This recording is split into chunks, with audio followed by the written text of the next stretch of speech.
I started my business because I was working in the field of criminal justice for a few years, and I just wasn't fulfilled, and I felt really called to have something of my own that involved baking because I had such a passion for baking ever since I was little. So it really was like this inexplicable feeling and pull to do something that was beyond me. Almost would call it an obsession. So I was actually working on my master's degree in counseling when I decided to drop out, write a business plan for a coffee shop, and then started just doing all the work to financially get into a place where I could invest in a remodel of a building downtown. I was kind of a school dropout, so to speak, and decided to open the coffee shop. And we just found a little space on a corner that I fell in love with, and it was really bad inside, and we had to gut the whole place and put our own little spin on it and touches to make it feel like how I wanted a coffee shop to feel that I would want to hang out at. So that's how the journey began, just very small idea, and it just built from there. I would say one of the biggest accomplishments I've had is after we had a fire in 2013 and were shut down for 9 months, and I think rebuilding and coming out bigger and stronger and better is definitely one of the best accomplishments I've had in my life. Growing up, I was a competitive figure skater, and I won the Minnesota State title in the novice division. So I could do triple jumps and double axels and all the things you hear when you watch the Olympics.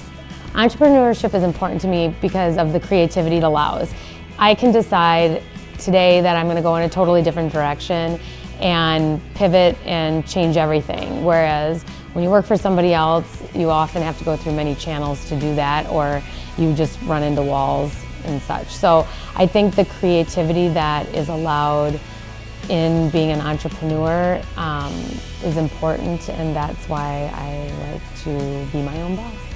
The best advice I can give is just do it. I think people get hung up on details or being afraid or thinking they need every single duck in a row in order to do it, and you don't. I think you just need to start, and once you start, then you figure a lot of things out as you go along, and you don't have to have it all figured out right at the beginning on day one. I'm still figuring things out 20 years later, so yeah, the biggest thing would be just start. The most rewarding part of the work is the relationships that you encounter over the years, not just with like the customers, but the staff becomes family, and they still come back and visit or call or message, and whenever they're in town, they stop by. Oh, I love Winona.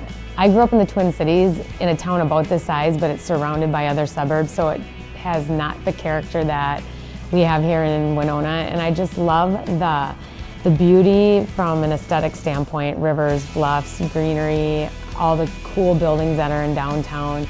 I love the people. I love that you can go to Target or out to dinner and you'll always run into somebody you know. It feels like Mayberry, in certain ways. And just how helpful the community is.